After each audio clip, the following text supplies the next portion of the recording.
தவறான முடிவுகள் எடுக்கக்கூடாது. சரியா? இப்போ தூக்குல போடுறது, நஞ்சு குடிக்கிறதெல்லாம் தவறான விடயம். இருந்து என்ன பிரயோஜனம்? ஒருத்தனும் பார்க்கறதில்ல, ஒருத்தரும் கேட்குறதுமில்ல. அம்மா இருந்தா பாப்பாவும் வருத்தம் வந்தாலும் நெஞ்சாலும் அம்மா வந்து பாப்பாவும். அம்மா இல்லாட்டி எப்படி இருக்கிறதுல பிரயோஜனம் இல்லையா? அம்மா இல்லாட்டி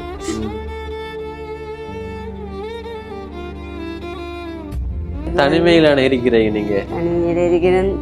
எந்த நேரம் கத்துற அம்மா நினைச்சு அப்பா நினைச்சு கத்துவேன்.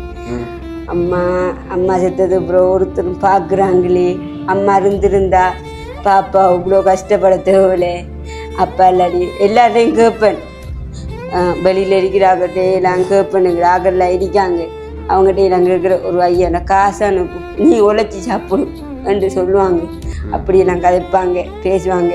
என்னட்ட இருந்தால் மட்டும்தான் வாங்குவாங்க, எல்லாம் செய்வாங்க. ஆனால் அடுத்த வேலைக்கு நான் எனக்கு தேவையான சாமான் நான் தான் வாங்கியிருப்பேன். அவள் 12 வயசுலேருந்து வேலைக்கு போகிறீங்களா? ஓ, 12 வயசு. என்ன வேலைக்கு போனீங்க? சாப்பாடு கொட்டலுக்கு போயிருக்கேன், முறுக்கு கொம்பனிக்கு போயிருக்கேன், உறுப்பு கடைக்கு போயிருக்கேன். பாதுகாப்பு இல்லைன்னா இருக்கிறதுக்கு நிம்மதி இல்லாமல் இருக்கு. நிம்மதி இல்லாமல் இருக்கிறது என்ன இங்கே இருக்கிறது? இப்போ இந்த சமுதாயம் உங்களுக்கு தந்த ஒரு வழி என்ன சொன்னால் என்ன சொல்லுவீங்க? இந்த ஒரு அரியறுப்புமா இருக்கும். சிலவங்க பஸ் ஏற போனா ஏறுங்க, பைக் இல்லை நான் ஏற்றி கொண்டு விடுறேன், அப்படி இப்படி இருந்தெல்லாம் சொல்லுவாங்க. நான் அப்படி சொல்லக்குள்ள யோசிக்கிறேன். இப்போ உங்களோட வாழ்க்கையிலேயே ஒரு சோகமானது, இது மறக்க முடியாத என்ன சொன்னால் என்ன சொல்லுவீங்க? அந்த ஒரு நிகழ்வுன்னு சொன்னால் என்ன நிகழ்வு? எல்லாரும் போடுவாங்க, நகைகள் போடுவாங்க, தோடு போடுவாங்க, மாலை போடுவாங்க. நம்மகிட்ட அந்த வசதி இல்லைன்னு யோசிப்பேன். அப்போ ஆசைகளை என்ன மற்றக்களை பார்த்து ஆசைகள் வருது என்ன?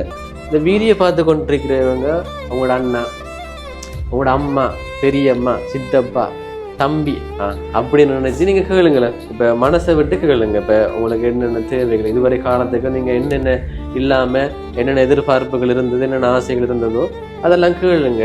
இப்ப எனக்கு இது செய்து தந்தீங்கன்னு சொன்னால் நான் சந்தோஷமா இருப்பேன். எந்த முயற்சியான நான் வாழ்க்கையில வெற்றி பெற்று என்ன இப்போ ஒரு வயது வரும்போது நல்ல திருமணம் ஒன்று செய்வேன். அதானே முக்கியம். என்ன பெண் பிள்ளை தானே நீங்க கேளுங்களேன்.